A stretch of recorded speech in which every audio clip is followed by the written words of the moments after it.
बता दें BJP press conference कर रही है, क्या कुछ कह रहे रविशंकर प्रसाद, सुनाते हैं। आयाम दिया जा रहा है। देखिए, ये चीजें देखने में छोटी लगती हैं।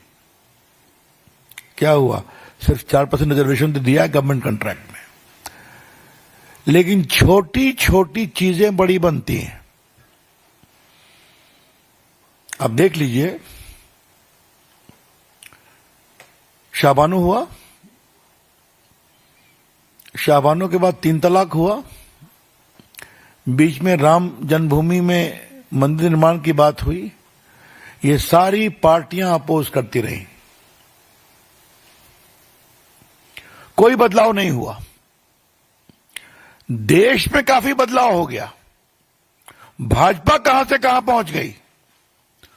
थोड़ा बहुत जो लोकसभा के चुनाव में इन लोगों ने विस्परिंग कैंपेन किया था, झूठ, कि भाजपा आरक्षण की विरोधी है,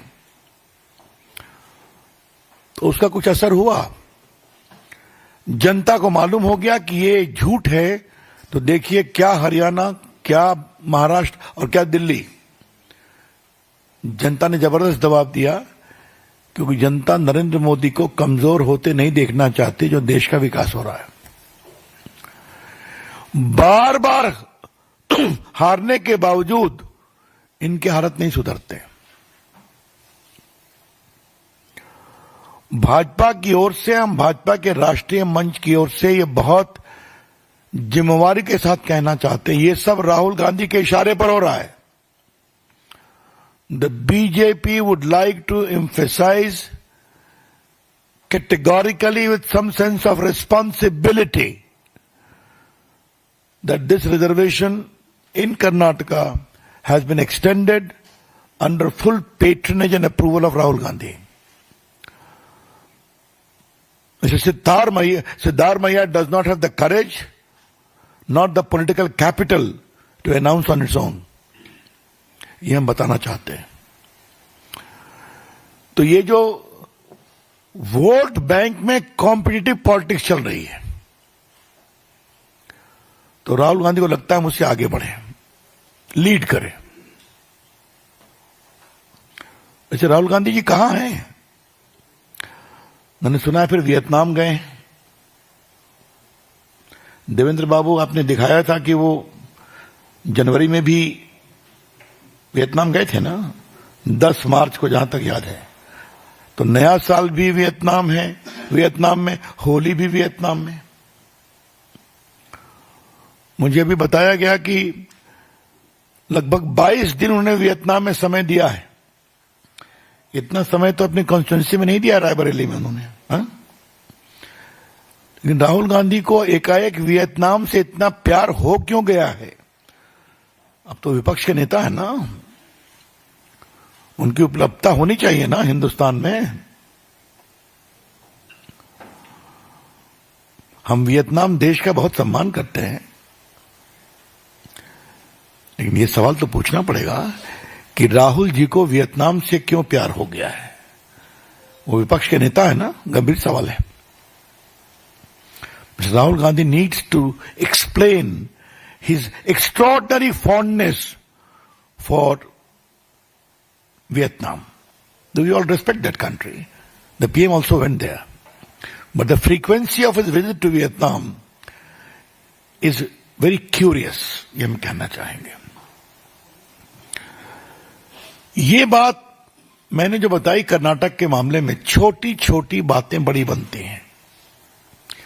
जो पुराने पत्रकार हैं उनको याद होगा, आजादी के आंदोलन में छोटी बातें उठती थी ना, हमें ये चाहिए, हमें अपनी यूनिवर्सिटी चाहिए, हमें अपना एजुकेशन चाहिए, हमें सेपरेट वोटिंग चाहिए।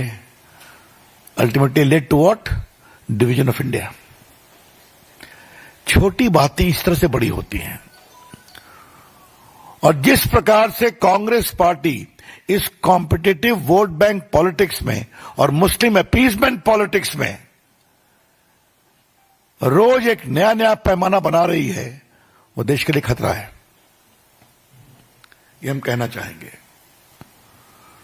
क्या आज बंगाल, क्या आज कर्नाटका, बंगाल में हिंदू मंदिरों पर हमले होते हैं, वहां रोज नई नई बातें होती हैं। यह अपीजमेंट पॉलिटिक्स कहां तक जाएगी हम कहना उठाना चाहते हैं। कोई लिमिट होगा इसका? क्या आगे से मुसलमानों के लिए अलग लाइन लगेगी?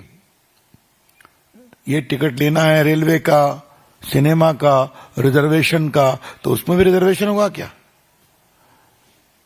मतलब मैं अभी संवैधानिक विषय पे आऊंगा। अभी मैं इसके बिल्कुल प्रैग्मेटिक पॉलिटिकल कंसिडरेशन पर अपनी टिप्पणी कर रहा हूं।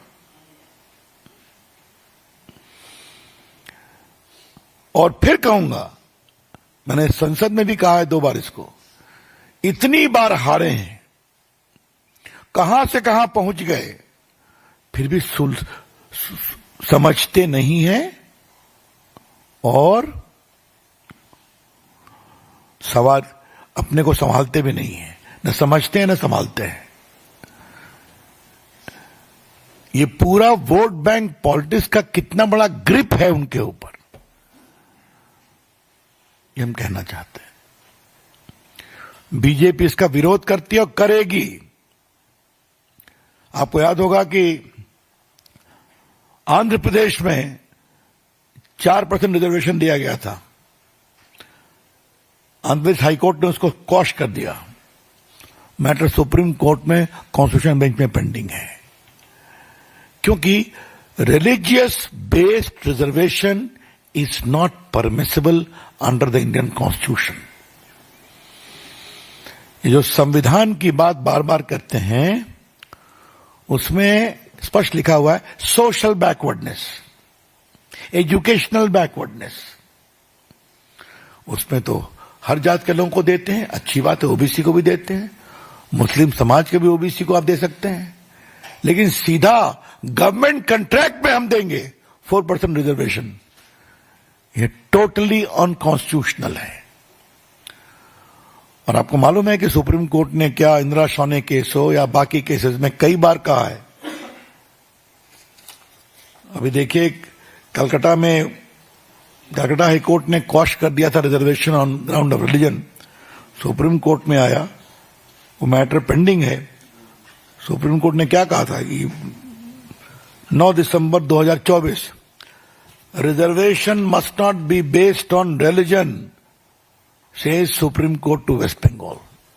ये बार बार कहते हैं, हाँ? क्योंकि भारत का संविधान अलाउ नहीं करता इसको। सोशल बैकवर्डनेस पर आप कर सकते हैं, लेकिन इस पर सुप्रीम कोर्ट के दर्जनों जजमेंट हैं, अभी मैं उस पर आपका समय नहीं लूंगा। लेकिन ये एक वेल सेटल्ड प्रिंसिपल है। कोई सोशली एजुकेशनली बैकवर्ड है, उसका बैकवर्डनेस आप डिसाइड करिए, सर्वे करिए, उसको डाल दीजिए। लेकिन सीधा एक कम्युनिटी, रिलीजियस कम्युनिटी के बेसिस पर हम रिजर्वेशन दें, यह परमिसिबल नहीं है। मनमोहन सिंह ने वही शुरू किया था, आपको याद होगा, Muslims have the first right over the national resources. और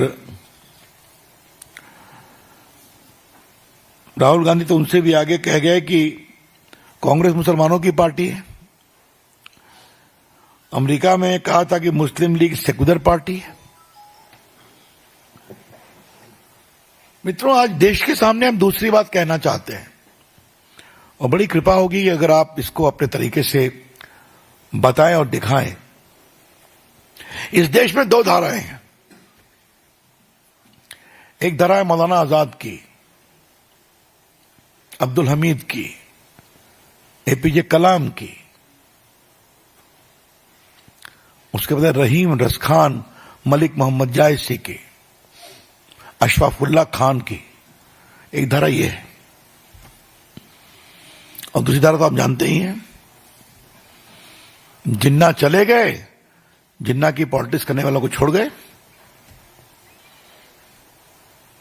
राहुल गांधी ने कहा था ना कि मुस्लिम लीग इज सेक्युलर पार्टी, याद होगा आपको, अमेरिका में उनका स्टेटमेंट था। तो हम कैसे उस समाज के नेताओं को पैदा कर रहे हैं, ये बड़े सवाल है। हम बिल्कुल पक्ष में हैं, आज देखिए मोदी जी की सोच कि अंडमान में परमवीर चक्र अवार्डी के नाम पर टापू की घोषणा की गई, तो एक अब्दुल हमीद के भी नाम पर है। एपीजे कलाम को तो राष्ट्रपति हमारी सरकार ने बनाया था, अटल जी की सब थे प्रधानमंत्री तब। मौलाना आजाद की सोच का हम सभी सम्मान करते हैं। तो ये जो पूरी सोच है, आज क्योंकि इस विषय पर प्रेस कर रहा हूं तो अपने एक अनुभव को आपसे शेयर करने की इच्छा है। अटल जी की सरकार में मैं इंफॉर्मेशन ब्रॉडकास्टिंग मिनिस्टर था, तो मुझे भारत पाकिस्तान के क्रिकेट को देखने का निमंत्रण मिला था लाहौर में। अटल जी से पूछा, कहा जाओ देखाओ क्या हो रहा है। ऐसा हुआ कि जहीर खान ने और इरफान पठान ने शुरू के 3-4 बॉल ओवर में ही 4-5 पाकिस्तानियों को आउट कर दिया। तो साहब आप सोच सकते हैं कि पूरा लाहौर गद्दाफी स्टेडियम फुल है और भारत के मुसलमान बॉलर पाकिस्तानी बैट्समैन को आउट कर रहे हैं। तो मेरे बगल में पाकिस्तान के विदेश मंत्री बैठे थे। मैं पूछा, जनाब प्रसाद साहब, ये जहीर खान कहां का मुसलमान है, इरफान पठान कहां का मुसलमान है? मैं चुप रहा।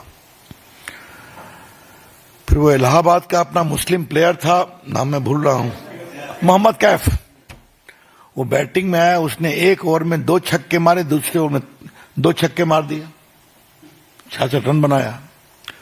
फिर उन्होंने मुझसे पूछा, जनाब ये मोहम्मद कैफ कहां का मुसलमान है? हमने कहा, जनाब ये तीनों भारत माता के बंदे हैं और भारत को जिताने के लिए आए हुए हैं। तो मुझे देखा, कहा आप बीजेपी वाले हो? हमने कहा जी, हम यही सम्मान करते हैं और यही सम्मान हम करते रहेंगे। इसलिए फिर कहता हूं, इन लोग के वोट बैंक पॉलिटिक्स का जो कम्बैटिव कंपैरिजन हो रहा है, वो उन मुसलमानों को की आवाज को कमजोर करता है जिन्होंने इस देश को आगे बढ़ाने का काम किया है। और हम चाहते हैं वो आवाज मजबूत बने। कभी ठेकेदारी में रिजर्वेशन दे दो, कभी और उनको फर्स्ट राइट है। और आज देश के बहुत सारे मुसलमान इस तरह की पॉलिटिक्स को लाइक नहीं करते हैं। आपने देखा होगा, राम मंदिर बनने के बाद आज वहां करोड़ लोग जा रहे हैं, देख रहे हैं ना आप। हाँ? आज काशी में भी बुर्का पहन के हमारी बहनें होली मना रही है ना। ये बदलाव हो रहा है। खबरों का सिलसिला